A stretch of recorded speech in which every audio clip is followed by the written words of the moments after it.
Here we go. And I'll tabbed.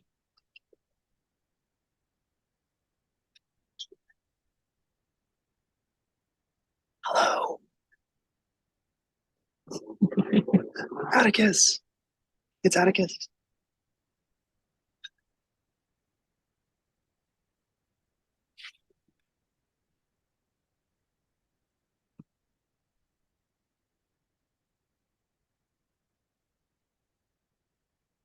Hi.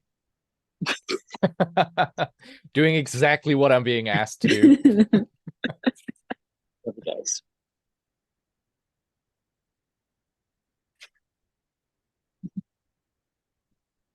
You're stuck.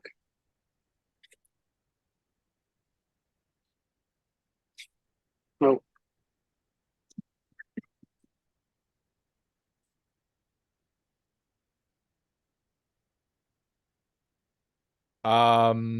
Before I do that, I see a couple of people saying no sound. no, I no, don't know no. if that's Oh, it's happening for O everyone. sound. O sound. Ooh, sound. Ah, there we go. Okay, ooh, sound. Well, in that case, talking about myself. Hi. I here I have partaken in this little adventure that we are going to present to you. That was directed at someone else to turn it up a little. um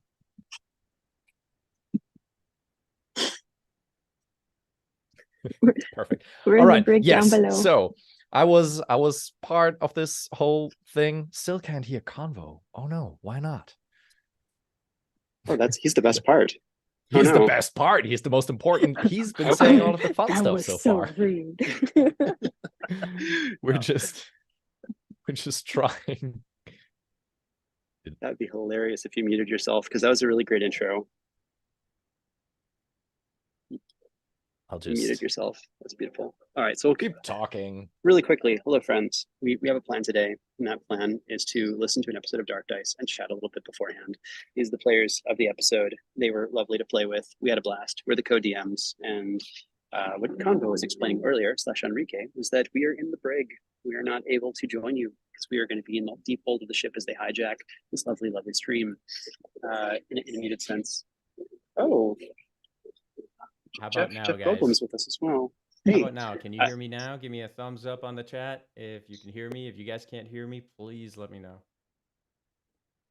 you muted us. Can Convo be heard is the question. But Florian, please continue as you were. Yes, you're heard. Yep, you're being heard. Okay, I'll continue anyways. Hi, I'm Florian. You've all heard me in previous episodes doing the smallest parts, like one-liners, literally. But yeah, these nice guys on my screen, they're to the right. For you, they're down there. Asked me whether or not I wanted to join the whole thing, and what else was there to do than say hell yes? So here I am. We don't know for how long that will remain true, but this is what you get for teaching some people German. You're being asked to be put on their podcast, to be killed maybe in horrible ways, or be put through Emotionally strenuous situations. stressful. That's what we do. Now I Stressful, understand why we're very in the stressful. brig. So let me clarify as well. Like, I think when people hear this episode, they'll understand the sort of madness that we all sort of collectively share and our weird quirks and why you're perfect to be on this. And then Enrique, It's now the that we weird can, quirks. I get it. Okay. how do we know you? How's it start? You're mentioning stuff. How do you know me? Nice to meet Oh. everybody. My name's Enrique. I'll be playing combo in this season. And how do you know me? Well, we met in the Indiana Castle. I actually was one of Travis and Caitlin's players, and they killed me. Well, they tried to kill me and terrify me in so many ways. And for some reason, I wanted more. So I came back, and they invited me to attend this podcast, and it's been a pleasure to work with them. It has been. It's your pleasure. And also, just want to add, so we played this game of D&D. It was this year, right? We played this year. Last year, November? It was No, it was no, last November. year. The one where we met August. him. Yeah. August. Last year. No. To clarify, Shores of the Silver Thrum. We started. This one. We started Yeah. recording. Yeah. This Yeah, year. Okay. The collective. And I didn't lie in the intro. That's good. Okay. Yeah. I thought we played this year. And this is the first game we've played of Dark Dice since like at least a couple of years, because we're very behind on the editing cycle of things. I'd like to call a few things though into a very special nature of this episode. One, holy cow, there's a huge cast list, like 1, 2, 3, 4, 5, 6, 7, 8, 9, 10, 11 people, and that's not including you guys. And that's more than like the entire cast of season 1 combined. So Yeah. Including all the voice actors and stuff. So that's just this episode. So Travis, you. speaking of set cast list, how did you develop this cast list? How did you guys decide, I want to try to get this person and get this person, and let's try to see if this person is interested? How did that come along? Caitlin. I think the first thing that we look for is the willingness to put yourself through stressful situations. We knew that Florian and Enrique would both be interested in stressful situations based on previous interests. And let me clarify, stressful situations are also the internet dropping out and staying awake till 2 a.m. to start these recording sessions. I know. There were 8 cast members on this in the show, and they're all in different parts, different continents even. Like we've got some Europe, some Asia, some America, different parts, north and south. North and south. It was like no one was in the same time zone almost, except like Florian and the two of us, I think, and Enrique. This is we're the time zone family. We're it. And then everyone else is different by at least an hour, but more likely 12. We did it, guys. We got there. We were the flexible ones, by the way. Just saying. So, but yeah, so I think today I'm just going to focus on saying why we chose you guys, because you are the prime characters for this Embark prologue. Which you're about to hear. Before we get announced to go on a plane. Okay, so yeah, when we had been playing with Enrique at D&D in a Castle, he was a great player. He was so willing so willing to be fully enveloped in the character, and really was like, I don't know how you say this, but like a party pusher. Like he was always ready to move on and find the next cool or terrible or just thing that was waiting for the party. So he had a really great way of playing. Or you, since you're here, you have a really great way of playing that it's really okay. helps. I refer to myself in the third person. Conflict in the third person, you know, all the time. And generally, like in character, like play, you're great at it. It's so much fun. And we thought, you know, your voice is also very nice. So your voice and your ability to play, perfect for a TTRPG. And then to clarify with the cast who were playing the NPCs, like we had some in mind, even as we were recording, and like, oh, this character's totally this person. Like I'm acting as if I'm this person. I hope they'll say yes to the part. We named some of the NPCs after our friends who we knew we wanted to voice these NPCs. Yes, it was quite fun. All right, and then for Florian, it's stressful enough trying to teach us German. We thought we'd add another layer to the complexity. And yeah, we've had conversations in German and in English. I don't know about you, about the games that you played with your friends, and we always had similar ideas of what made good games, what fun games were. And knowing that you had a background in theater and that you could do voices specifically because you had always pulled out the voices of different German accents for us in our German class when we're learning German, and we're like, okay, but we're can't tell if that's right. Being too slow. We're being too slow. Okay. We've got to pick it up. But we first of all, you got to get along with people. You're really easy to get along with, and that makes for a great. No, I just they asked why. I wanted to tell why. All right. Well, okay. You guys are boarding, and by that I mean we're going to make you walk the plank soon. So thanks for joining us for the time that you guys could. Talking about the games that I have played before, this has been my very first Dungeons and Dragons game. Yep. There was pen and paper in the background, but this is the very first and was fun. Well, we have a history of inviting brand new players to D&D onto D&D RPG. You have a history of podcast. fun. Yeah. Yes. So, if are you guys having to step away at this point in time? No, we got time. Oh, you They're guys not got time. loading yet. Awesome. We can All be right. around for the beginning. But we can start the show All right, or so like without- listen to things. And Without further ado, fingers crossed, I jerry-rigged this piracy project together fairly well. Let's get into the. let me say one episode last Yeah, thing go for it. before we get into the episode. So, Enrique, our flight was delayed to literally the exact moment when the stream was supposed to start, and it's been delayed again because of other things. Thank you for hosting this for us and making this possible. Also, we've had a series of mixing problems, which has just been like a lot of work has been done. I've been making sound design happen on the flights from like Svalbard and from basically Oslo to Germany. So it's been really, we hope you're really much, if your noises, people are walking by, we hope you appreciate the episode and all it's gone into it. We literally just finished it 20 minutes ago. Like Dane and I were cracking it, hitting this thing as much as we could with left and right. Enjoy. You heard it, guys. A lot of work went into it. Let's go ahead and hear it out. So before we get started, quick rules. I'll be answering chats on Twitch. We'll make a pause at the end of a scene for a couple of seconds, answer some questions, and then we'll continue on with the scenes. It'll be a little bit longer, but without further ado, let's get into it.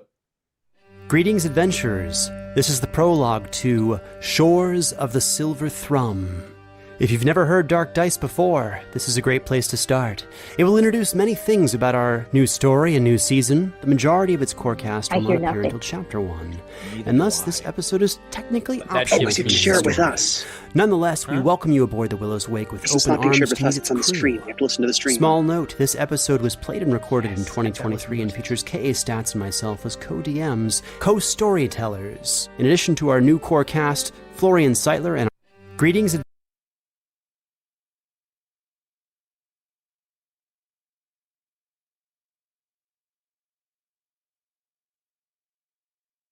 I apologize, guys. Are we having audio problems? Can anybody let me know if you guys are hearing it over in the chat real quick?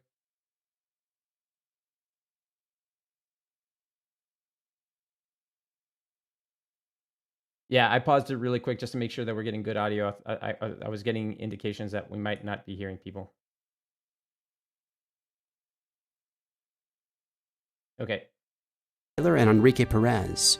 Should you have an interest in bringing the Willow's Wake into your own adventures, you can find the full rules and backstory, including a fully illustrated crew manifest, on our Patreon at patreon.com/foolandscholar. A link is in the show notes, free of spoilers for future episodes, available to you now.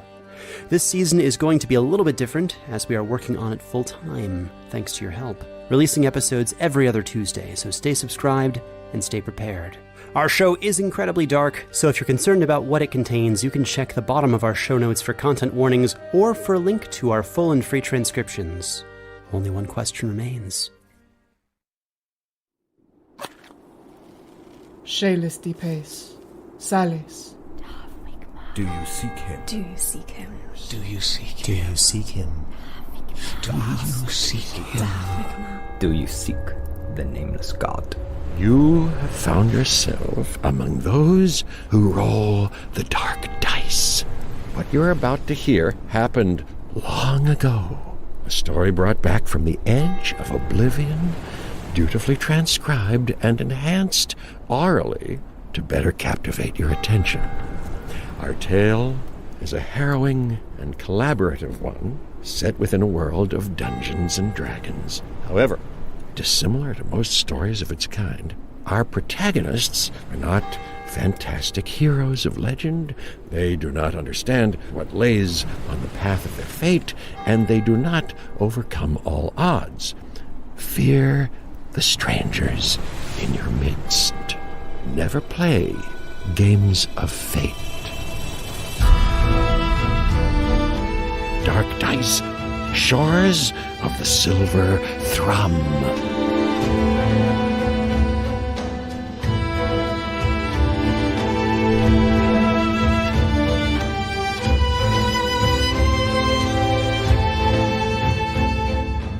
Prologue.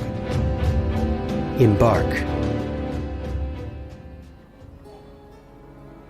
Embergrad was not much of a city from the perspective of outsiders, or locals. Its old town consisted of a few winding streets that meandered near its docks, those long docks that brimmed with galleons, junks, schooners, tall ships, flagships, clippers, and more, all which seemed more of a city than the scant stone buildings perched on the nearby land. While beautifully crafted, paid for with shipping taxes and import fees, Embergrad's onion-domed temple and administrative buildings failed to reach the same soaring heights as the bobbing wooden forest of mast and sails.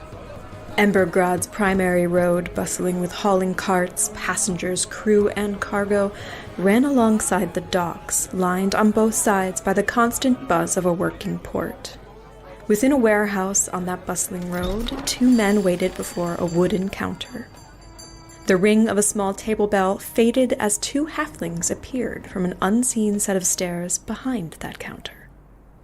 Welcome to Farhauler Company, Embergrad office. I'm Nick Rick. This is my apprentice, Edel. How can we assist you today? Good day. Hi. I'm looking for some pickup work that you may have available for some coin. Okay. Your name, please. You can refer to me as Convo. What? Convo. Would you mind spelling that?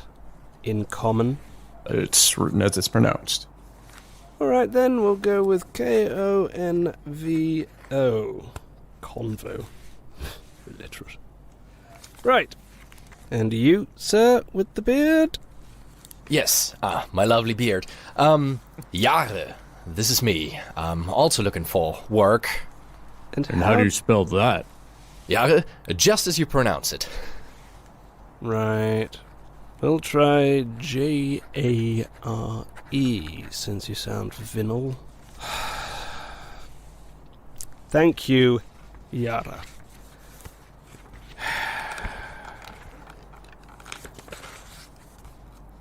Wait. It seems you're already on our list. That's why we're here. Well, had you told me... Right, never mind. But before we can relinquish the upfront payment outlined by your guild contracts, it seems that some of your information was lost in transit. To remedy this, we have a few intake questions required by the Farhauler Company Charter. This shouldn't take more than a few minutes. Edel. Oh, yes, fine. Hi, hello. I'm Edel. This is only my 3rd time doing this, so bear with me. We're going to start with a few bits of information. The young halfling woman nervously placed a fresh set of forms on the counter that stood between them, swatting away the dry dots of dead flies from the wood. Let's start with you. Was it Yara? Jahre. Yara. Aye. Please, Yara, describe yourself in simple terms and include any recognizable marks, such as tattoos, missing teeth, or digits, in case of an event requiring the identification and recovery of your body or its parts. Well, as you can see, over all of the years of work I've done on the docks, I've managed to keep all of my fingers. Legs, check. Arms, still there. Long beard, as you can see. Short, chestnut hair. I don't even know how long it is these days. I just keep it loosely tied up there, keeping it out of the eyes on the open sea. The undercut makes it easier to hear captain's orders. What else do you need? And you're human? Well, as you can clearly see, I am human. Well, I didn't want to assume. Usually they only talk about their beards when they're dwarves. That's true. Oh, strange customs, these dwarves. 5'10", 11-ish. Yes. Not dwarf height, then. What else do you need? Chestnut hair? That's pretty tall for a human, right? That'll make you easy to find. Next question. Please describe the clothing you are wearing or that you'll have with you. In human terms, tattered. Tattered. It gets the job done. It keeps me dry, it keeps me warm. Got it. And you, Mr... Convo. Sorry, didn't quite catch that. Convo? Convo? Corvo? Convo, yeah. It's fine. Wait just a moment as I don't think I spelled it like you, boss. Okay. Yeah, to be honest, I don't know how to spell, so you can write it however you like. It's just what I've been called my entire life. And then I'll just match the spelling on your other file for now. Sorry. So, yes, here. Please describe yourself in simple terms that include any recognizable marks, such as tattoos, missing teeth, or digits in case of an event requiring the identification and recovery of your body or its parts. Maybe start with the tattoos. Yeah, there sure are a lot. Well, I do have all my fingers and my toes last time I checked. I do have a set of flowing dreadlock hair, as you can see. It's got a little bit of gray showing at the base, and I used to be a little bit more fitter back in my younger years, but as you can see, I still maintain some muscularity, except for, maybe a couple of beers now and then, more so now than I used to. Ha! Okay. I think he'll be easy to identify. Just fill out the forms. Oh yeah, in regards to those other identifying remarks, I'll let you do inventory. Convo removed his hardened leather vest, pulling it free from his back and chest to reveal a number of bright, runic-inspired tattoos. Up and down his arms and sides, wrapped around him like the pages of an unknown tome. These had earned him the moniker, the Painted Man. Yes, you would be very easy to identify. 2 full arm sleeves of tattoos. Both cover the entire arm. Both go all the way to the, chest. One is brightly painted like flame with runes or perhaps giant lettering. Oh, and a bird. Mm-hmm. One arm is clouds or stone that resemble a shield and sword, and more runes. Would you mind turning around? Thank you. A flower and a crescent symbol frame an island scene with trees on the back. Oh, Volcano Island. And more runes. Wow, you could even be identified if it was just one arm. Thank you.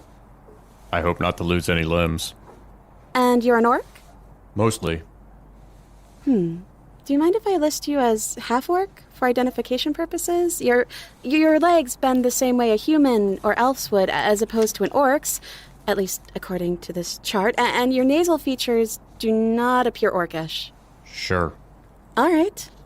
And can I get both of your ages? Well, I'm 45. 24. And as Yaga has been listening to all of this, checking for any other marks that could easily identify him, as clearly his clothing is not being, well, accepted as much, he points out, I've got all my teeth intact, and gives a bright smile. Very rare. Good for you. Very rare indeed. Ooh, any gold ones? Oh, no, I guess they wouldn't technically be fully intact if they were gold. I do prefer the silver ones myself. Next question, Edel. Yes, yes, sir. Do you have any personal or family possessions on your person you would like returned to your primary casualty contact in the event of your death? I personally don't have any items to give to anybody, no. That was easy. And you? And I don't have anybody to give items to. So, would you surrender any remaining items upon the event of your death to the care of the Far Hauler Company? Sure.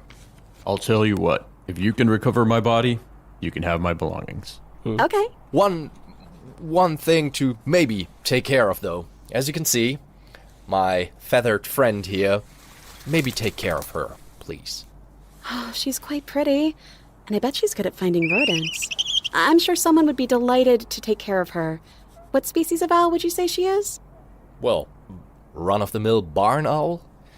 And with this, he is clearly downplaying the rarity of his feathered friend, as he gives the midnight-colored owl on his shoulder with the heart-shaped face framed by copper feathers, an affectionate little headbutt. Well, run-of-the-mill or not, she's a pretty little bird. Does your owl have a name it goes by, or, answers to? If you can manage to make her answer to you, then yes, Seely. Okay, so that is a no on personal possessions to be returned. Right. Next up, who is your primary... actually, both of you just said you have no one. The script. Sorry, what? Read this section aloud when they waive their rights. In the event of death or Incapacitation. Oh, okay. In the event of death or incapacitation, no one will be contacted or notified. You have waived this right. So, what level of experience do you have with seafaring, sea-based freight shipping, or boatsmanship, and do you possess additional skills useful or applicable to work for the Far Hauler Company? Please note, some claims, which can lead to bonuses and/or increased pay grade, require the presentation of applicable certificates or a scheduled skill evaluation with a Far Hauler evaluator. After you. Sure, thank you. I've been working the docks for most of my life. I hail from a dock-working family. I've been a shipwright here and there. I know how to fix things if things need fixing. A shipwright? Can you give us the names of 2 previous ships on which you have either worked as shipwright or who can otherwise speak to your experience? Sure. The Flying Seeadler, being the largest one. There's the Bronzefässchen, the bronze cask, which unfortunately has since found its final resting place at the bottom of the ocean after they got a new shipwright. There are simply too many to name. My mind is completely blank right now. But I have many references. Isn't there anything on my file? It was pretty extensive. You can just ask around the docks. Ask for Jahre. With a straight face and only a slight twitch of his hand, Jahre succeeded his deception check. Do you speak Vinal? I do. And you, sir, your shipworthiness? I've been a first mate, as well as a navigator in a brigantine-style ship for all my life. I'd rather not say specifically which ones, just to protect my contract. Is that allowed? If he will accept work as a deckhand, sure. Honestly, deckhand work would be great right now. All right, then that concludes the paperwork. As luck would have it, we have 2 openings on a ship headed north in 2 days' time. You'll both be placed with the Willow's Wake. My assistant will bring you out to her now. Excuse me, if you don't mind me asking, with regards to the Willow's Wake, what kind of vessel are we talking about and what positions are we looking to be serving under? It's a hauler job bringing cargo up to Winterport. Tactical crew size. You will be serving under the ship's second mate. The Willow's Wake happens to need a deckhand and a shipwright, so this is your lucky day. But with the small crew, a shipwright will have a lot of deckhand work as well. If you would like a higher position with a Far Hauler Company ship in the future, you will need to present references without the secrecy. But work on the Willow's Wake will allow you to present the Willow's Wake as a reference in the future, so there's that. Also, there's the matter of payment up front. Fetch 15 coins each. Here's the key. Remember what we talked about? Edel the apprentice swiftly vanished behind the counter, descending the small hidden stairs beneath, accompanied by the tiny tip-taps of halfling feet. Nothing was heard for a short time before the tip-taps returned and Edel reappeared with 2 small paper rolls of coin. Edel placed the rolls on the counter before Jahre and Convo, then carefully opened, counted, and reweighed the coins for authenticity, before rewrapping and sealing the paper with a wax stamp bearing the Far Hauler seal. To confirm, the job is a one-way journey on the Willow's Wake from Embark to Winterport. If you have interest, and the second mate deems it acceptable, you may continue on with the Willow's Wake to their next destination. To do this, you will need to renew your contract when you arrive at the local Far Hauler Company office in Winterport. You can, of course, apply for a different job upon arrival instead. The remainder of your pay will be waiting for you in Winterport. Winterport. That's north of here, right? Yes. It's a Vinalhaven colony within the North Realm lands. Any further questions before I take you to the Willow's Wake? The docks of Embergrad can be confusing for newcomers, so I'll be personally walking you up to the Willow's Wake slip. Will a hammock be provided on board? Yes. All Far Hauler vessels are prepared for any new workers that have been requested and paid for. Great. Well, if that's everything, please take your luggage and follow me. Convo, who had again donned his leather vest, double-checked that his shield and unworn chainmail were still securely strapped to his backpack before hoisting it over his shoulder. Yara similarly swung his significantly smaller pack of carpenter's tools over his right shoulder before turning to follow Edel outside. The halfling woman led Convo and Yara across the muddy road down to the complex maze of wooden docks, which rocked ever so slightly under gentle waves, mirroring the creaking ships it harbored. It was low tide, exposing barnacles and rot on the dock's underside, and among the creaking, cracking vessels they found themselves before a well-worn galleon. Its name had once been etched into a placard on its port-side hull, which shone like silver in reflecting sea light. But that placard had long since sunk beneath the waves. Now only flaking paint gently outlined the Willow's Wake. Another halfling woman with dark hair and a red bandana scowled at a number of wooden boxes before her, mentally weighing which crates should be loaded next. Upon noticing Edel's arrival, she gladly abandoned her task. As a scant crew continued to load more such cargo aboard, the dark-haired halfling casually gave an expectant look and motioned the trio over. Greetings, Miss Matoff. These are the two you requested. And here's a copy of the paperwork. Sign here, please. Mm-hmm. Thank you. All right, sirs, this is Ob, second mate of the Willow. She'll take it from here. Safe travels. Thanks. So, I'm Av Mitoff, second mate, and your boss for the next few weeks. First off, you got a problem, you tell me about it. There's so few of us on this ship, it'll be my problem quick enough anyway. I need to be in the know. Verstanden? Verstanden? Klar. Yeah, ich verstehe. Understood. Okay. So, who are you? Hi, my name's Convo. I'm here basically to be muscleable for you. Just point me in the direction of where you need lifting. Nat. And yeah? Jarre shakes his backpack a little, and you hear the clinking of hammers and screwdrivers. Mm-hmm. Trying to make you understand, I'm here to repair the ship, if need be. Okay, Mr.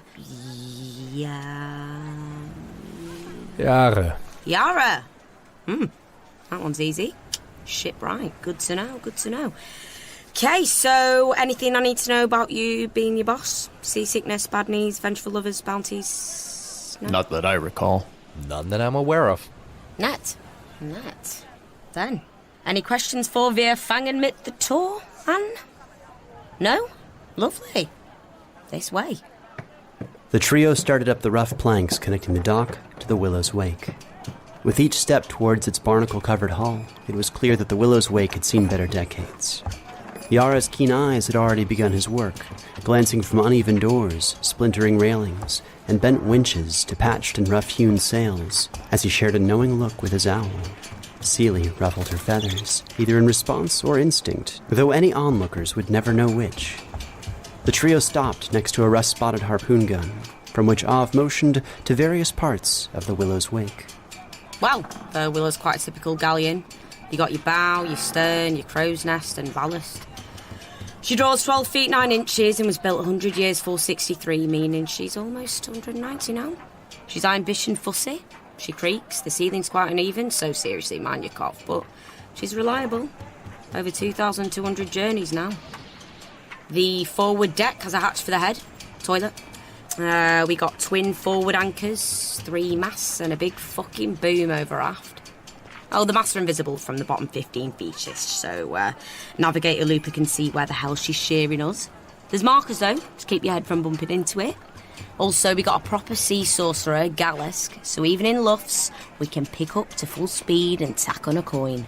Biggest thing, though, is keeping the ropes in good order, which is where the deckhands come in. The muscle. Av professionally winked at Convo, flexing her short but well-muscled halfling arm. Captain and guest quarters are under the aft quarterdeck, right under the helm. When you hear the bells, the shift's changed. Otherwise, don't touch the bell, unless there's an emergency. The main stairs over there on the main lead down to the mess. Beyond the mess, we've got the cargo hold, and best not to get in there unless Omen asks for your help. Oh, and below the mess, the galleon, more cargo. First things first, though, we got cargo to load before we run final preps tomorrow, so drop your parcels below deck and up to. We get boxes, Elf and Zwolf. Get back here as soon as you're all settled.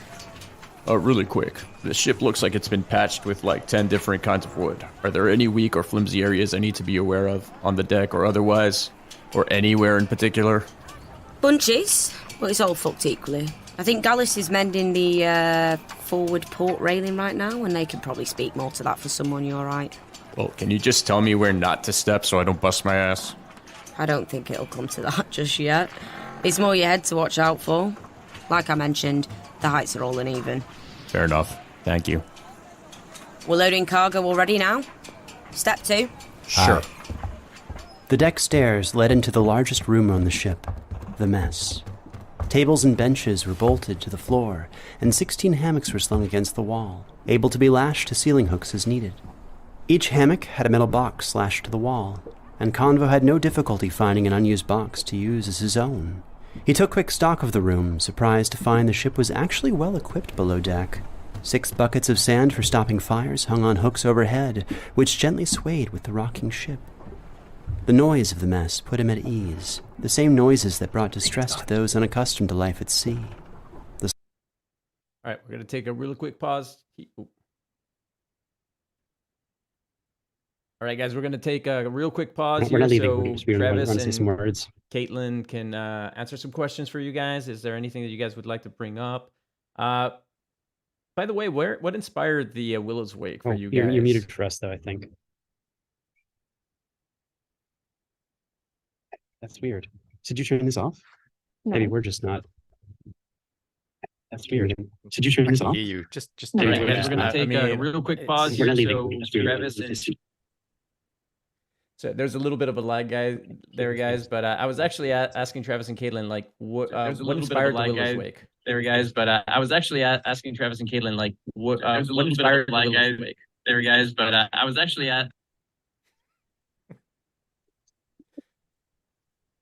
stressful situations. All right. I think we can hear now. All right. Maybe. Yeah, the loop, the infamous loop. We're working out of the back of a pickup truck here, folks, for the time being. Really quick, we were asking about like what inspired the Willow's Wake. Like, where you guys get your research from? Where'd you guys kind of get the details that you guys brought up, and what inspired the Willow's Wake? Okay, so one fact that you maybe don't know, which Travis is going to then talk about in excess, is for a year of his life he lived on a boat. Yes, I did. Really? I did not know that. Yes. Yeah, I lived on a boat for a year, and like, Canton was like, "Okay, we need to write a boat." And I was like, "Oh, boat! This is gonna be a chapter. I'm gonna write a boat." She's like, "What? It's just a boat. It's a map. That's all it is." I'm like, "No, because it's a boat, which means it's a crew. And if it needs a crew, it also needs all these other things. If you look at all the places in the boat, things in the boat, boy, they're very noisy if you don't like maintain them." So it was like very quickly, piece by piece, put together. So we knew this. And then, like, I'm just very fascinated with those sorts of things in the tall ships and all nautical lore. So, yes, lots of inspiration from things like the Wyoming, which is a 300-foot tall ship, which is the largest wooden ship ever built. But it was only crewed by 6 people, I believe, using a bunch of steam stuff. And it sank because they didn't get enough sleep. And I think they didn't make it. But those sorts of stuff, lots of those things. And yeah, the invisible masts, small conveniences. If you have a world of magic, what would you want to be easier? How could you make freight forwarding cheaper and cut corners on things? And the answer is, hiring as few people as possible. Mage hand. Mage hand, exactly. Unseen servants everywhere. So, hey, it's Kay. Hey, guys did a great job doing the first dialogue cutting our game session down from 1 hour to 1 hour. No, we played for like 2 hours, and we had like so many technical difficulties, and there were a lot of different things with our microphones that put together and the sound really cool. And you set up everything so the dialogue cut is regular to transfer and we set it up to our sectors. Yep. There you go. You asked why did you get inspired to write a boat? Badly. So I guess my question is, I mean, obviously not many people are going to understand this, but maybe it goes really into the weeds. What kind of boat? So this one is a galleon. Yeah, no, It's but like the one that Travis. Oh, what type of boat? Yeah. Oh no! It was a sailboat. It was Okay. a private sailboat that my family lived on for a fairly long time, and we were out to sea for a year with, and we lived on permission from that. Ooh. Yeah. That's, So if you think, man, he's a little bit weird, it's because he was homeschooled for a year. Oh. It leaves a lasting On a impression. privately owned boat. Those wounds cut deep. Any other questions once been on in a the ferry. chats? Anybody have any other questions? Let's see. I have a question. Can I come back for season 4 through 35? Atticus Jackson. That was Atticus. Atticus Jackson. We are about to hear the lovely Atticus Jackson appearing into this episode. Very excited. Again, like Rockstar. And can I join him? Yeah, I mean, where's the party? I'd love to be a part of that party. You guys have 35 seasons. That I mean, what other show do you know of that has run 35 seasons on it? Let's be honest. What? How many seasons? Simpsons. Yeah. Simpsons. Yeah, Simpsons was all I could think of. I think before that it was like the manning the Flintstones. Wikipedia. How was it for you guys hearing the episode, like knowing how we played it, like been edited? Obviously, it's a little bit. There are other human voices now, not just us. Well, I would like to greatly appreciate you making me sound so sexy because it takes a lot of hard work. Yes, thank you. I'm getting verklempt here from the compliments.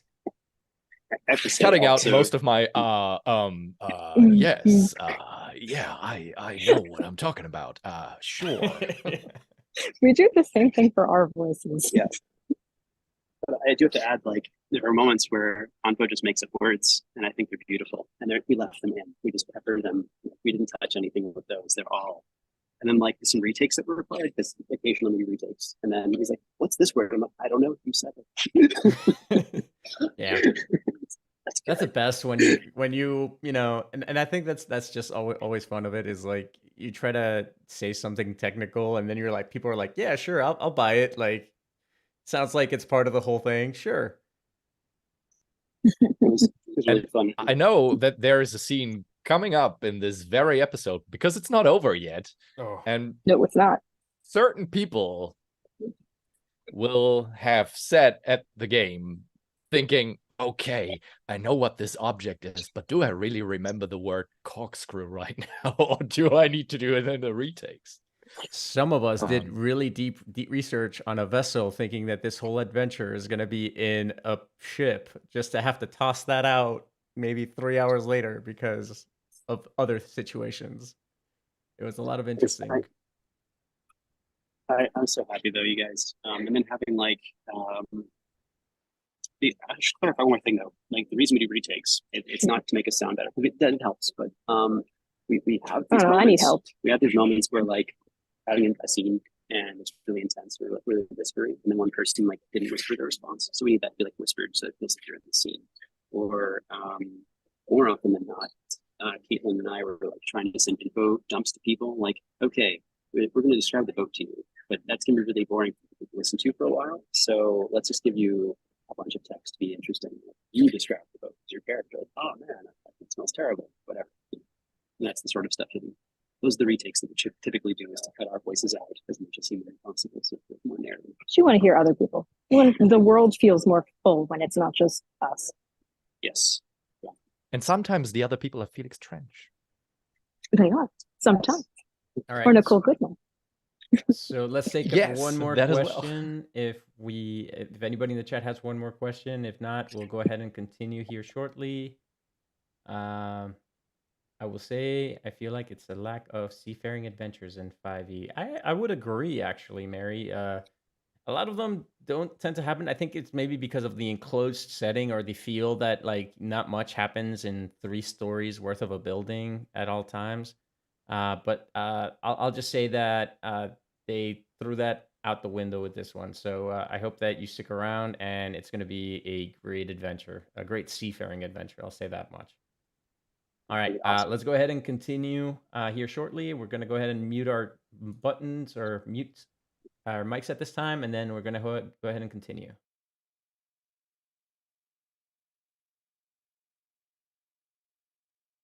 Fires hung on hooks overhead, which gently swayed with the rocking ship. The noise of the mess put him at ease, the same noises that brought distress to those unaccustomed to life at sea. The slosh of water breaking around the Willow's wake, accompanied by the creaking ropes stretching with every movement. Low growls of the warping wood hull buckled in constant wheezes, as if breathing. All right. Let's see. Hammocks, check. Entertainment, check. Box 11. Not too sharp. Whoa. Okay, watch your head there, Yara. Thank you. I see many things to fix already. Well, for entertainment, it looks like we've got an old accordion, some knucklebone dice, a book, pegboard chess, and a map of the continent. A wildly inaccurate map of the continent. I don't know. Maybe it's not this continent. No, it's supposed to be. Yara, accustomed to the sway of the ships and the close proximity of sea life, found a spot of his own in little time. He placed his backpack next to the box meant to keep his belongings safe, because in truth he owned nothing worthy of safekeeping. Yara's eyes narrowed as he watched Convo unpack a stick-and-poke tattoo kit from his pack and lean over the inaccurate map with renewed interest. Yara scratched Seely's chin feathers, placing her on an empty rung near the unstrung hammocks. Hey, Seely. I have to go to work now, but I'll bet you'll find some rats over in that direction if you're bored. So, how's it looking there, Convo? Are you painting in those little fishmen on the map? No, you smartass. I'm trying to figure out how long it's going to take us to get to Winterport. That would require an investigation check. Well, good luck with that. 18. Oh, apparently very good luck with that. Maybe 3 weeks of travel ahead of us. Gonna be a long trip either way.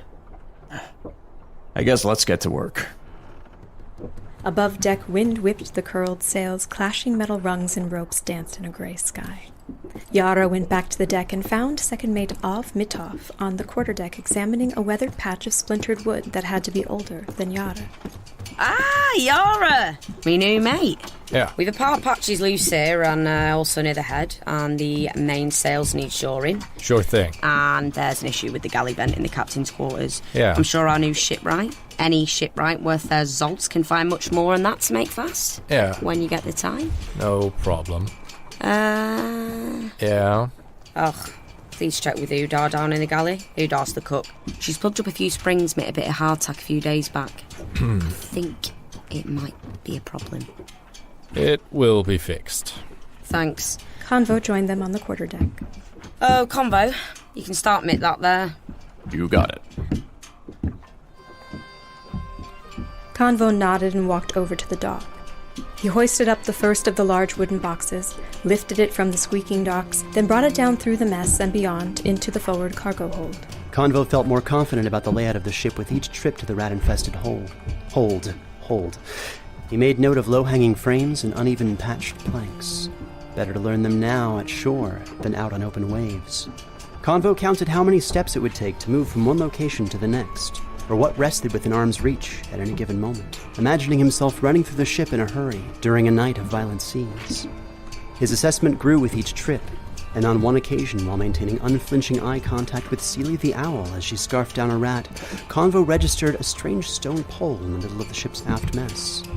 Later, he learned that it was a chimney of sorts that moved warm air from the kitchen/galley below, up through the mess to the captain's quarters, and finally to the helm and wheel of the ship, keeping the vessel generally warm.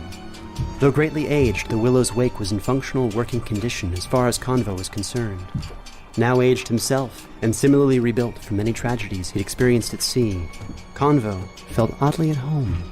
Seely chittered and hopped down the stairs as Yara's attention moved elsewhere. Yara was making his own assessment of the Willow's Wake, tallying up a written list titled A Few Things of Note, which quickly outgrew the single page he'd intended to contain his restoration plans. It was clear that, though sturdy, the Willow's Wake begged for relief from her many ailments. Few things of note. Old. This ship is ancient, even for vessels of its class, even in boat years. By all accounts, it should be long foundered, but someone has taken care to keep her seaworthy. Ceilings. Ceilings are generally about 10 feet high and very uneven. There are random patches of new wood that don't quite line up, and braced sections that reduce the height to 6 feet or so. These drops are sudden and without reason. There's a spot when you enter the mess that nearly took off my head. Fix it before we depart. Underline. Fix it. Do it. Your head will thank you soon enough. Seely will too. Seriously, who was their last shipwright? They have earned some choice words from me, if ever. We got a shipwright for this one yet? A gray-skinned woman of formidable height and bulk stepped onto the gangplank. The half-orc monstress shifted a dead pig under one arm and stopped near the stairs. A wide meat cleaver hung at her hip, reflecting Yara's face back at him. Second mate Av Mitov matched the woman's friendly scowl and pointed at hesitant Yara. That would be me. New one then. Good. Later, downstairs, galley. Holes. Lots of them. And I'm supposed to cook. I did not make the holes. Does not matter what they said. I did not make the holes, but I did stop them from leaking into the ship. The cook hoisted her dead pig over one thick shoulder and quickly maneuvered at an angle down the stairs into the dark of the mess hall below. It was clear that, even given her size, she had grown accustomed to the dimensions and broken shape of the human-made vessel. Yara gives her a quick nod, making sure to turn around and, unseen, roll his eyes, hearing of many holes in a ship. But before he goes down there to fix whatever needs fixing, he's going to finish his assessment. More things to note. Doors. The doors are a mixture of woods with oxidized brass hinges and fixtures. The noise from the main hatch is, in fact, loud enough to wake the dead. Alf already told me to fix it. That big padlock is also pretty much just for show at this point. Lighting. I don't know who insisted on 2nd century Vernascan hooded lanterns, but it is a mistake. Vernascian lanterns are a terrible fire hazard, especially in cargo holds carrying oil and supplies. Sure, they illuminate with low light, as it were, but I'll still argue that they are worse than no light at all. They should have gone with Vinalhaven torches. Anchors. The anchors are so rusted, I was unsure there was any metal before tapping them to check. There is also an embarrassing amount of barnacles on the hull that, in all likelihood, are now structural. This is, of course, a joke. Or, if not, a worrisome omen. The deck railings. Those railings are crafted from no fewer than 7 different species of wood at this point, and are a mere 3 feet tall. I half envision myself, or any of the taller crew, simply tripping over them on our way to a watery grave. Furthermore, there are gaps in the outer perimeter of the ship where the railings simply aren't present. No idea what happened, but I intend to ask Af as a matter of professional curiosity. But perhaps the Willow would prefer not to share such mysteries. Rigging. At least the rigging seems to be in order. Noisy order. Additionally, the harpoon guns are in full working order. Their blemishes are purely aesthetic. Side note, the masts may be invisible, but they are still very much there. One of the deckhands, named Yelena, told me that one of her job functions includes cleaning the V of snot that people leave on the invisible sections after they walk into it. I sincerely hope to witness someone walk into it. Assessment. The Willow's Wake is an old and noisy vessel. She works, but is by no means the top of the line or jewel of the far hauler fleet. But the captain has certainly put in the time and dedication needed to keep her at sea. Crew. I've met or seen most of the crew already and believe them to be seaworthy. There are 12 of us, I believe. They are well seasoned, and half have clearly been with the Willow's Wake for some time. They seem to know just where to step or duck by instinct. I do worry that my repairs may be disruptive to their accustomed movements, but I would prefer to be seen as competent and reliable, so I will make the repairs regardless. I will simply keep my tools on my person at all times, at the ready. All of them. I am on my way to the galley next to look at the damage the cook pointed out, but I saw the sea saucer Gallus having a difficult time mending a rail with magic. Magic, it seems, cannot mend the different species of wood together, but watching Gallus battle the broken railing with wood, hammer, nails, and spells was an entertainment all on its own. Sidebar. Am I journaling now? This feels very much like something. Captain on deck! Aye! The crew froze in place and turned to the gangplank. An older man with white hair, sporting a heavy blue coat worthy of his position, stepped aboard. He held a small wooden chest under one arm, the other resting upon a rope. The man nodded and walked to the door under the quarterdeck, unlocked and opened the captain's quarters, quickly placed the box inside, and then returned to the deck and struck the bell. Every hand on deck dropped their current work and formed a semicircle before the captain. From below, Uda the cook quickly made her way above deck. Some, like Convo, visibly wiped sweat from their brows or took a moment before the assembly to sneak sips of water.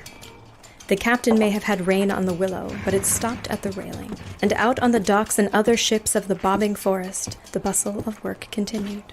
Yaga is stepping right up there, trying to nestle in between the cook and the sea sorcerer. We got a ship right. Ow! The half-orc woman, significantly older and taller, punched Yara's shoulder in jest as the last of the crew joined in the circle. Good. To those new faces, you're now aboard the Willow's Wake. I'm Victor Gelmain, and you are to address me as Captain Gelmain, or Captain. As part of my crew, you follow my orders. In exchange, you receive pay, and, sunken one allowing, we all leave the sea alive. In brief, we will be embarking in 2 days on a half-month far-hauler company trade and transport expedition to Winterport, where we will all be paid upon successful delivery of guests and cargo. The captain received a nod from second mate Av, indication that things had moved smoothly so far. The captain nodded in return before turning back to the row of attentive crew. First, we'll make for the Sunken Bulwark. It's a 5-day trip and on the way to our final destination. Our Willow is due for her blessing and, with any luck, we'll make it in time for the observance of Last Light. Captain Gelmain walked over to the boat's edge, searching for something or someone still missing. It'll be a cold trip, but we're not expecting any ice floes. Once we've given to the Sunken One, we'll be on our way to Winterport. It'll be roughly 2 weeks' journey from that point. I'll let Av finish up. Yeah. Captain Gelmain waved his hand and moved back to the door to his quarters. There he stood and watched as a fidgeting Av Mitov shifted her weight before nervously addressing the group. Aye. We don't plan to encounter pirates or such, seeing as we're far north of the Frost Iron Mountains and flying the sea in storms, but as a Bare and Bones crew, everyone's reminded to report any threats or incidents to me or First Mate Lurs immediately, and I mean schnell. for anything. Fraying ropes, patch coming loose, fog on the horizon. I don't give a damn how small you think the problem is. We're a small lot and we need to be aware of everything. Lastly, a number of guests have booked passage with us, and according to Shipping Manifest, we'll also be transporting a prisoner. The only person who should go anywhere near the prisoner is Omen.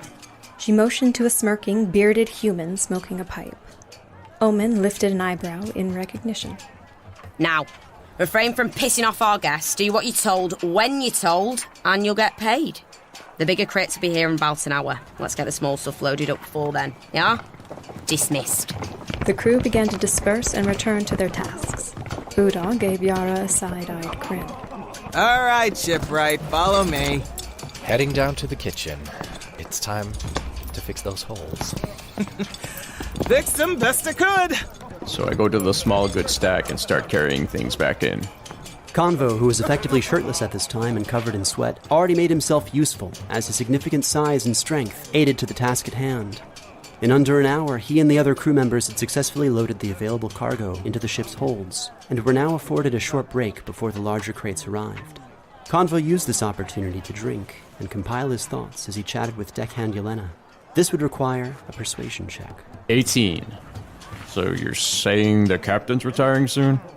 Yeah, more or less. That's why he's having Av do the most of the talking. He's prepping her to be the next captain. What about the first mate? Why isn't he being trained for the position? He and the captain don't really get along from what I've heard. Not for a while now. Ah, I see. But it's a good ship. The Willow's Wake even has a sea sorcerer, and they really know their magic. Yeah, I think I saw them working on one of the railings earlier with a new shipwright. Yeah, Yara, right? He came aboard with you, but I'm guessing you don't know each other. Yeah. He seems cute. Sharp, sorry. He seems sharp, like he can cut it for the job. Sure, whatever that means. Navigator also seems like she's quite experienced. Yeah, she's quite tall. Well, that too. Our second mate is not so tall, but she has apparently been with the Willow's Wake for years now. Mm-hmm. Yes, and have you met the unpleasant bearded man yet? The Ratcatcher? Omen? Yeah. Yeah, I've got my hesitations about him. He's always grumbling and smoking the herb, but he seems pretty reliable. Skilled, perhaps. Salty. What? Salty. He is a salty short fuse. Not like evil, but really rude. Love this word. Rude. The other crew seems friendly, at least. This is true. Well, I think Becker has the least experience. But the others have at least a decade under their belts, each. I know Linson is in a box of smiles right now. Really? Why? He's used to other kinds of work, and I believe he was demoted. But he's been in the Willow's Wake for a while, right? I think so. Now, please take no offense, but you look old enough to have also been demoted a few times and still be second mate. Why did you take a job as a deckhand? It's a story I'd rather not talk about right now. So, you're Darlarian, right? My father's side. Was it the accent? He was always sure to remind me of the heritage, keep the traditions alive. What about you? Where are you from? That's also something I'd rather not think about right now. But I've spent most of my life on a boat. A single boat? Or did you mean the multiple boat? Yelena, the next set of boxes are arriving. Time to get back to work. Let's go to work then.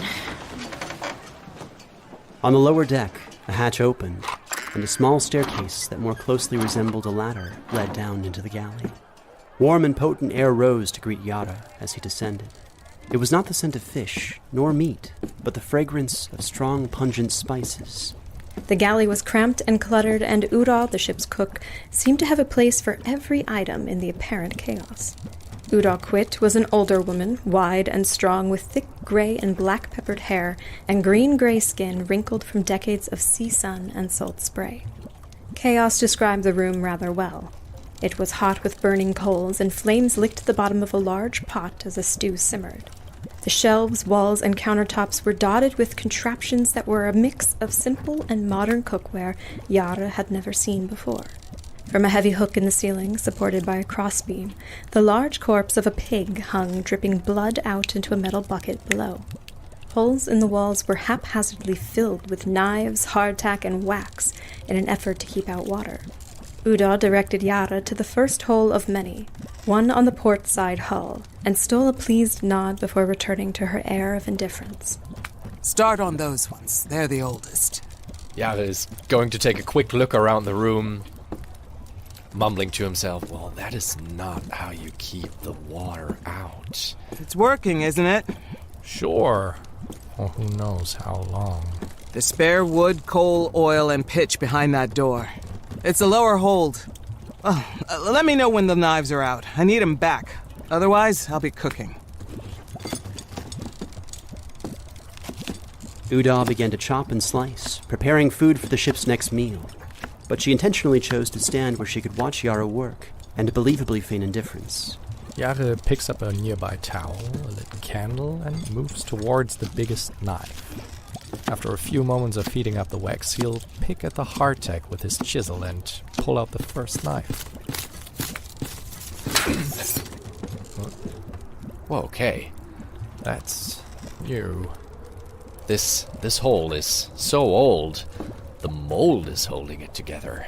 That's interesting. Oh god, I need that one back. Yes, good then. Here you are. Uda took the knife and dipped it into a cup of boiling water near the simmering stew. Yara continued at a slow but steady pace. He cautiously opened the door to the deep hold, venturing past rats to secure the resources he would need to complete his work. Unpleasant, dark, and stale, this would soon be a place frequented by the shipwright over the next few weeks, so studded with the pockmarks of the ship's age. As he continued to patch the holes in the galley, he required a check to use the tools with which he was quite proficient, with advantage. That's an 8, plus 4, makes 12. The myriad of holes dotting the galley's hull were not particularly large, and Yara noted his work seemed to consist mostly of repairing breaks that had already been properly braced but never truly repaired. The wood from the braces spanning the galley, while originally intended as a temporary measure, had been left untreated, and had thus expanded over time. This neglect had, in turn, created the holes he currently patched with an efficiency and skill that took a pleased Uda by surprise.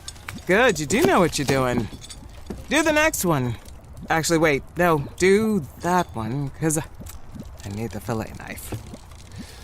Yara's sweating from caulking up all of the holes from applying old wood, new wood, trying in the process to use woods that would make a nice pattern, which he believes would, I don't know, brighten the kitchen space a little.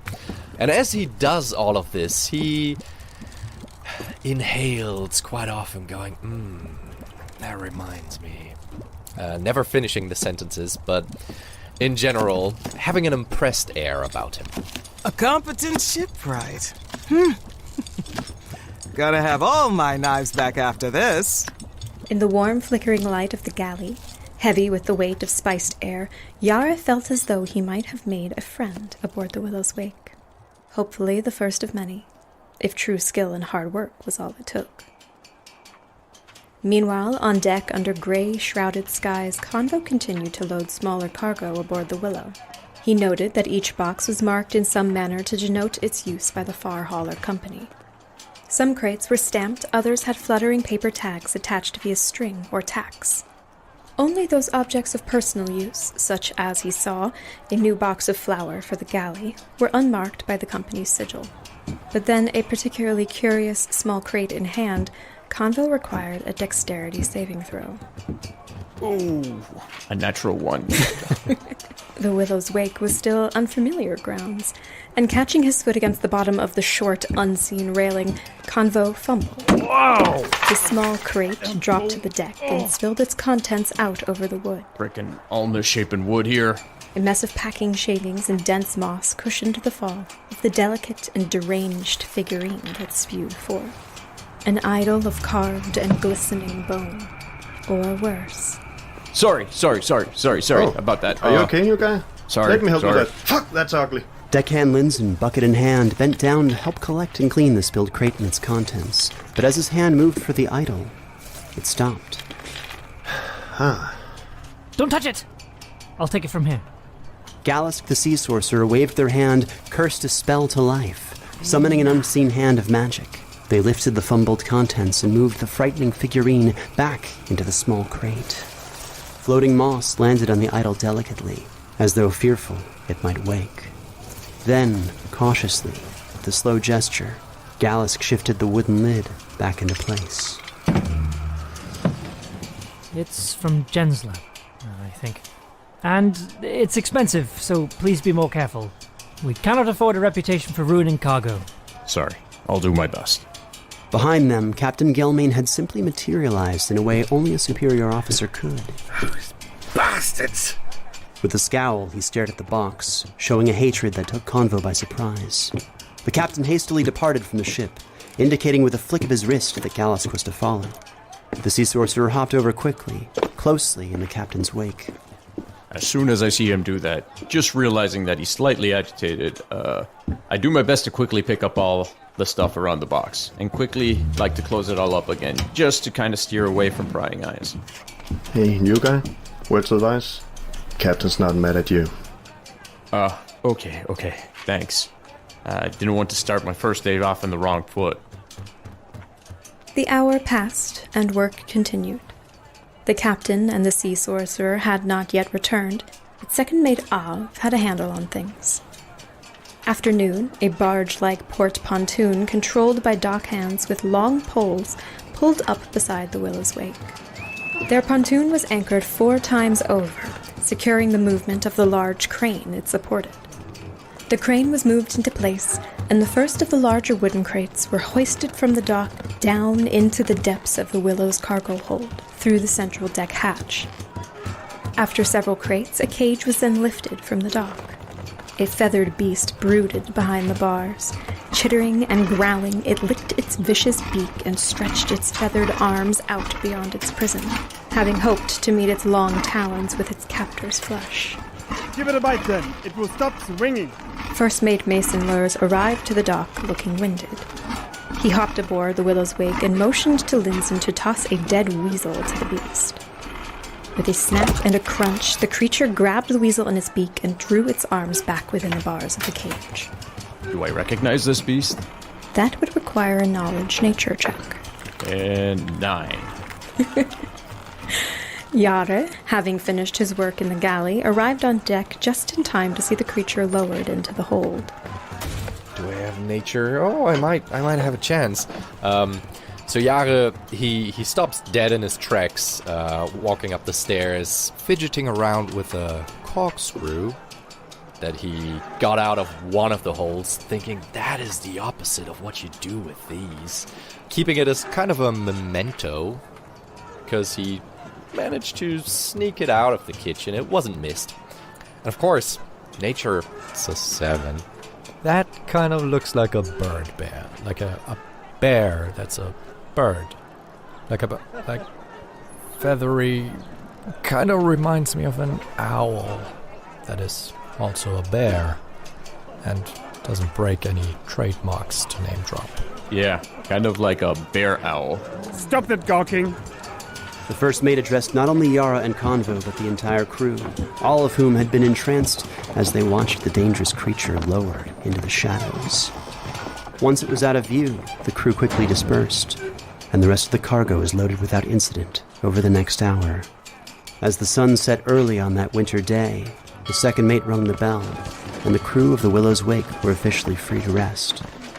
First thing Yara does after the work for the day is done, and that extra bit of work, that just goes to show, hey, he means business. He goes back into the mass, and he goes to look for Seely, whether or not she's had a good catch of the day, well fed, and seeing as she is quite content and sitting in, I guess a ship doesn't have rafters, but sitting on a beam that's sticking out for whatever reason. People just use it to, I guess, hang up things there. He's walking out on deck, and because he's only interacted with the cook so far, he's going to, again, socialize as much as possible. Having Seely back on his shoulder now, the tiniest bits of rat fur sticking to her beak, He's going to try and socialize with Mr. O'Main. It's Omen, but Yara. I gotta admit, I like your bird. Catches the rats pretty well and makes my job significantly easier. I don't normally say this, but I think you're pretty cool. Why? Well, your bird is anyway. Thank you. It's what I trained her to do. I mean, I can be of help in many areas on a ship, but having a bird around, these cats, they don't often do the trick. I normally prefer snakes, but yeah, they do. So what, where are you from? I am from...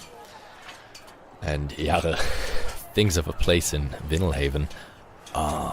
Little place on the Sea of Spears coast. Dochheim. You wouldn't have heard of it. There was an incident with some treasure washed ashore, and that's all people really know about the place, if they've heard of it at all. Vindelhaven, that's probably all you care about. So you're a driftwood then? Yeah, okay, I guess that makes you the shipwright since I've got you patching things. That's pretty cool, I guess. You mind if I ask you for some help later? When I'm... I guess I'm supposed to be watching a prisoner. That wasn't in the job description when I signed up, but I guess I'm a jailer now, so that's cool. But, I might need to ask you, well, maybe just the bird, for some help catching rats while I'm being a warden. That'll look good on my resume, because this is a ridiculously small crew for a vessel this size. I bet it wouldn't even be possible without magic. And jailer, is that something you've ever done before? I have experience like eating food and sitting for long periods of time, passing food to other people. It's basically the job, right? I guess. The prisoner's not even too dangerous, I don't think. But they gotta go back to face justice for heresy and some violence or something like that, so it's not a big deal. Not like a serial killer or a vampire or some really big shot wizard, so it shouldn't be that hard. Cage's even got anti-magic runes, so they can't cast nothing. I just ignore them for however long those boring hours might be, but yeah, I'd like help with the rats. I'm sure CD would be more than happy to help with that. Thanks. So, this is your first time this far north? Oh, I've traveled. I've traveled far and wide. The docks are my home. Ships are a necessity to get from one dock to the other. Yeah, if you don't know your way around a ship, you're not worth anything here. That's what my mother always used to say. On the other end of the ship, with labors of the day complete, Convo approached the deckhands. He had just purchased drinks in Embergrad, a small bribe for future friendship, and so sat at the bolted-down mess table to share a meal with the other deckhands. Good working with all of you today. I'm Convo. Helena. Becker. And we met before. Linson. Those drinks for us?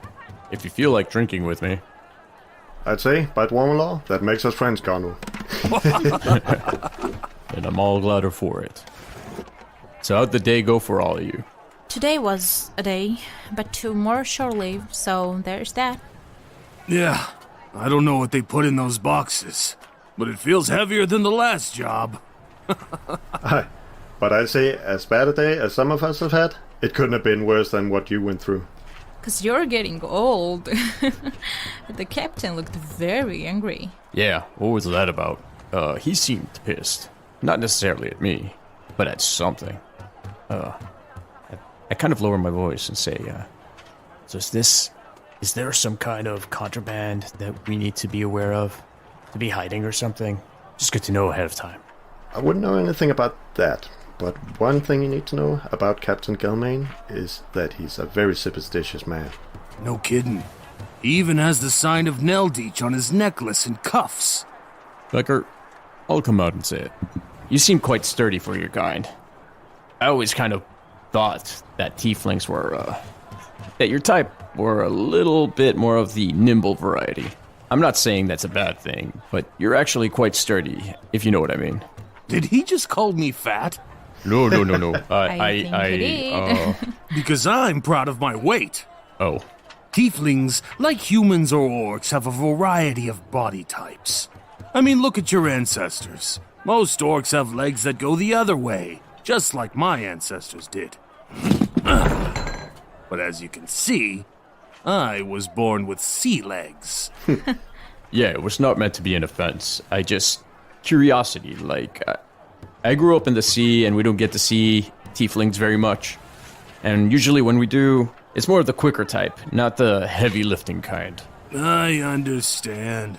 But I think I've perhaps had a bit too many drinks to be the quick kind anymore. With all my years on a ship among you surface worlders, I hear that. You've spent longer on a ship than I've been alive. I think you can stop calling us surface worlders. I guess that's true. How long has that been?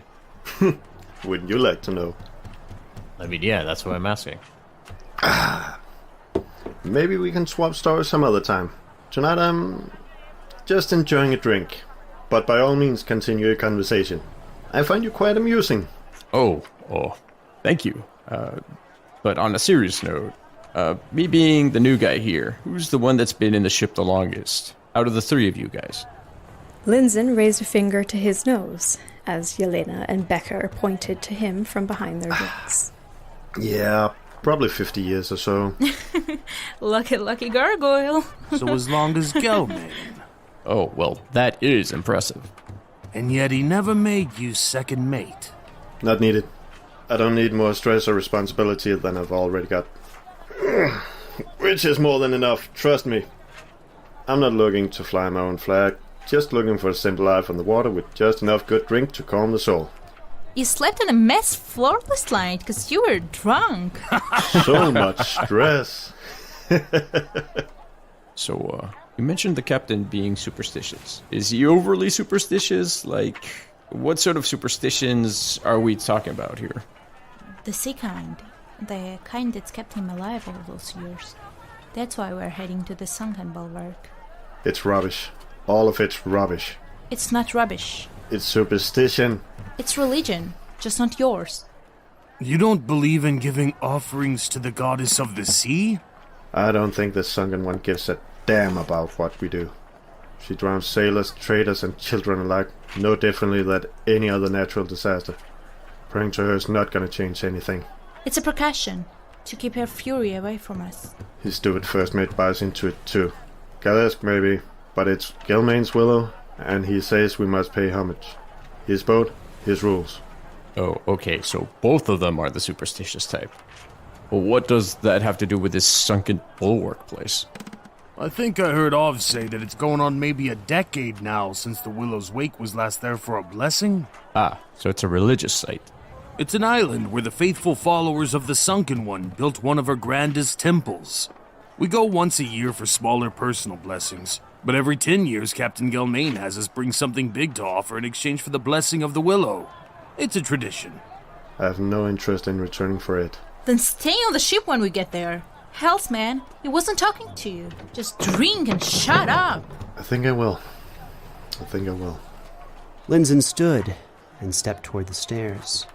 Thanks again for the drinks. I'm gonna sit by the bow and maybe pass out. Shore leave tomorrow. Don't do anything I wouldn't do. Night, Linzen. Evening, mates. Are those drinks I see on my ship? Because I want one. Join us. We were just talking about superstitions. God. Is there some kind of subtext here that I'm missing? Ov hates ghosts. Ah. With an amused smirk, Convo relaxed among the crew of the Willow's Wake and enjoyed a night inside the ship's dark belly. The next day was a day of rest. For the following one, the guests would arrive, and the real journey would begin. Dark Dice, Shores of the Silver Thrum, Prologue, Embark. Created by Travis Vengroff and K.A. Stats, featuring Jeff Goldblum as Balmer, Florian Seitler as Yara, Enrique Perez as Convo, K.A. Stats and Travis Vengroff as co-dungeon masters, and featuring the voices of Felix Trench, Nicole Goodnight, Kira Baxendale, Karine Kromfli, Lika Khukhashvili, Michael Heitner, Atticus Jackson, Daria Ullman, David Devereaux, and Marisha Tapera. This episode was produced and edited with sound design by Travis Vengroff, with dialogue editing assistance by Kayla Shu, mixing and mastering by Dan Leonardson, transcriptions by Shion Francois, and executive producers Dennis Greenhill, Carol Vengroff, AJ Punkin, and Michael Villegas. This episode features music by David Wise, Stephen Malin, and Travis Vengroff.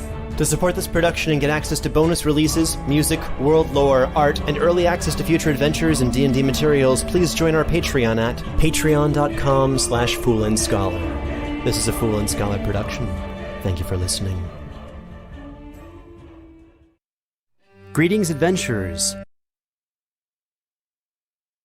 All right, guys, that was it. As you can see, we've had Caitlin and Travis walk the gangplank, so they are no longer with us. Safe sails. Hopefully they don't get eaten by sharks. So with that, any last questions before we head out? Anything that you guys want to discuss before we start closing this up? Let's see who's in the chat. That was, what was it? Sadness. Can't wait for the next episode. Well, you don't have to wait too long. As Caitlin and Travis has previously said, they're going to try to throw out a new episode every 2 weeks. I say throw out, but I mean perfectly curate and sound mix a fantastic episode for you guys in the next coming 2 weeks. And weirdly enough, guess what, guys? If you're of the American variety like myself, it falls on 4th of July. 4th of July will be the release date for the new episode, Salute. And Eric and Lily will be joining us, guys, for that stream. Eric and Lily, if you guys know Lily Pichu from YouTube, and Eric, he's actually working in the Yellowstone series. I believe the show is airing. It's going to be airing soon. The new season with him involved. So super excited for that as well. They'll be joining us along with some other people from the cast. Except for one particular guest that will not arrive till later in the story.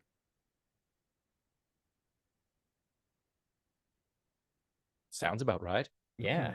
So from now on, it's the cool people joining the listening parties. I mean, we get more of the scholar variety. We've started at a low, so there's nowhere to go but up.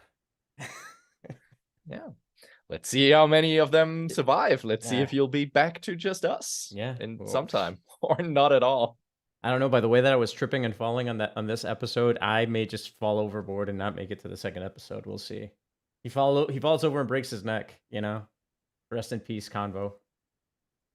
It's an old and what was that, creaky vessel? Yeah, creaky vessel.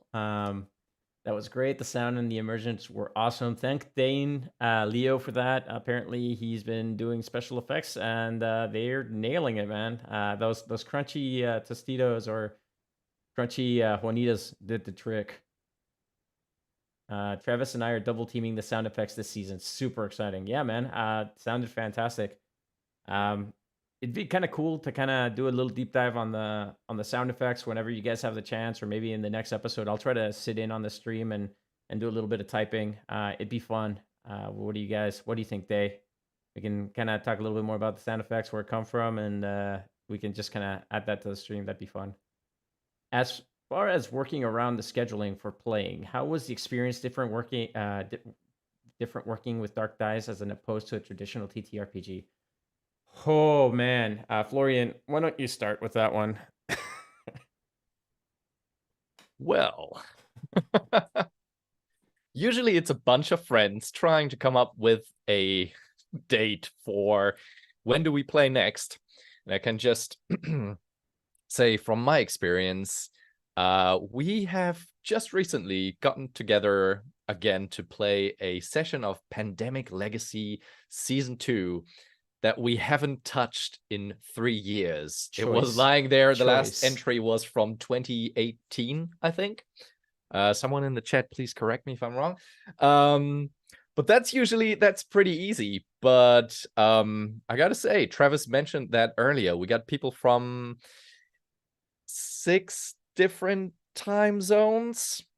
So you'll see throughout the season one of the characters is always the, wait, what are the others doing? Yeah, I'll do what they're doing. That's cool. So all of us got to be the sleepy one at some point. But in the end, I think it was pretty easy. It was surprisingly easy to get everyone together. I would have expected. I'll say that there was that one episode. There was there was. I'm not going to reveal what episode there was, but we did definitely have some technical difficulties trying to get everybody on board with some major technical issues. Like people were cutting out left and right, and it just drove this like downward spiral of things. But for the most part, people were consistent. We actually did set up a schedule and kind of handled it like it was a job. Like we said, hey, this is the time. Everybody's going to meet up at this time, and we're going to do it. The challenge was trying to find the right times. So like he was saying, we had to meet up. There was one time that I was like up at 2 in the morning just to kind of meet up with a scheduling, which was a challenge because then right after that I had to go to work to do my actual job, which was super fun. But outside of that, I mean, it was fantastic experience. Everybody was very polite, and what I really appreciated is that we talk about especially in Dungeons and Dragons and TTRPGs, the veils and the things that like the lines not to cross, and people were very respectful of that. So that was a really, really cool experience.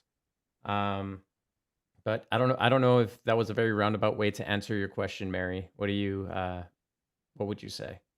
Did that answer it, or did you have more specific question or more detail to something?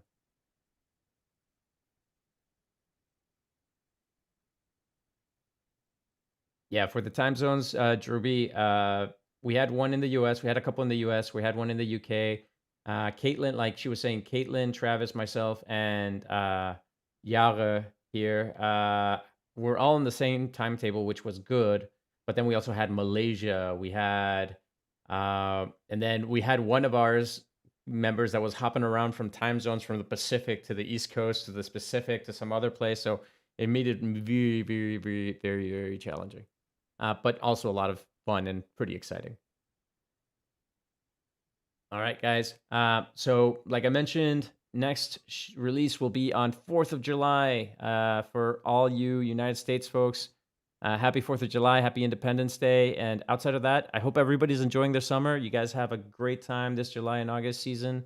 Get to recharge some batteries, get some sun in, and hopefully we'll see you guys some more in the incoming episodes. Or maybe not. We will see.